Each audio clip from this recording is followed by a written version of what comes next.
Jurassic park 3 में एक T-rex spinosaurus से बुरी तरह से हार जाता है, लेकिन ये याद रखें कि वो स्पाइनोसोरस जेनेटिकली इंजीनियर्ड था और वास्तविक में टी-रेक्स स्पाइनो पर भारी पड़ता। पर इसके बावजूद स्पाइनोसोरस काफी विशाल और शक्तिशाली डायनो माने जाते हैं। तो आज के इस वीडियो में हम जानेंगे कि क्या स्पाइनोसोरस एलोसोरस को हरा सकता है या एलोसोरस अपने बाइट फोर्स से स्पाइनो को धूल चटा देगा। उससे पहले चलिए दोनों के बारे में थोड़ा जान लिया जाए। एलोसोरस एक काफी बड़ा कार्निवोरस डायनासोर था जो लेट जुरासिक पीरियड यानी 150 मिलियन सालों पहले नॉर्थ अमेरिका, अफ्रीका और यूरोप के कुछ क्षेत्रों में रहा करता था। एलोसोरस की लंबाई 8 से 10 मीटर, ऊंचाई 3.5 मीटर और ये वजन में करीब 1 से 2 टन तक पाए जाते थे।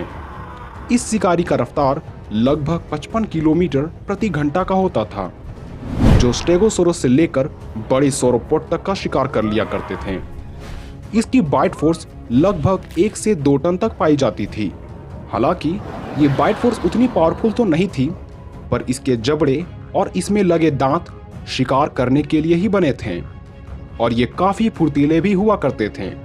पर इसकी सबसे खास बात ये थी कि ये शिकार करते वक्त अपने फोरलिम्स और जबड़े दोनों का इस्तेमाल एक साथ करते थे, जैसा बिल्कुल आजकल के शेर किया करते हैं। वहीं अगर हम स्पाइनोसोरस की बात करें तो इसके नाम का अर्थ स्पाइन लिजार्ड होता है और शायद इसके बारे में मुझे बताने की आवश्यकता नहीं, क्योंकि ये सभी पॉपुलर डायनोज में से एक हैं जो क्रिटेशियस पीरियड यानी 100 मिलियन सालों पहले अफ्रीका में रहा करते थे। स्पाइनोसोरस की लंबाई 16 मीटर, ऊंचाई 4 से 7 मीटर, वजन 9 से 12 टन और बाइट फोर्स 2 से 3 टन तक होता था। वहीं इसकी रफ्तार 25 किलोमीटर प्रति घंटे की होती थी, जो एलोसोरस के मुकाबले 2 गुने धीमे थे और जिसकी ज्यादातर भूख मछलियों से लेकर छोटे डायनो से मिटती थी। स्पाइनोसोरस के नाखून भी काफी घातक हथियार माने जाते थे, जो 18 सेंटीमीटर लंबे पाए जाते थे।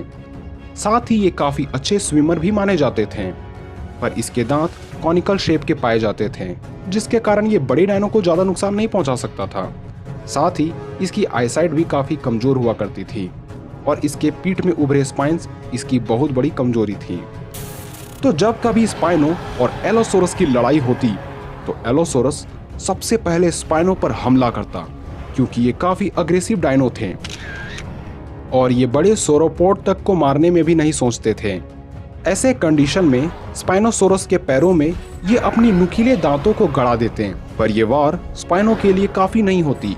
हालांकि अगर एलोसोरस थोड़े और ऊंचे होते तो ये स्पाइनो के स्पाइन्स पर हमला करते हैं और एलोसोरस की जीतने की चांसेस भी बढ़ जाती, क्योंकि इनकी नज़र भी काफ़ी तेज थी।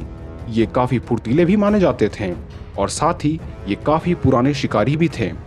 पर जैसा कि रिजल्ट सभी जानते हैं, स्पाइनो एक विशाल आकार वाला मांसाहारी डायनो था जो रफ्तार और विजन को छोड़ हर मामले में एक एलोसोरस से काफ़ी आगे थे। तो ऐसे कंडीशन में स्पाइनो अपने नुकीले क्लॉज से एलोसोरस को काफ़ी जख्म देता और 70% चांसेस स्पाइनोसोरस के जीतने की ही होती।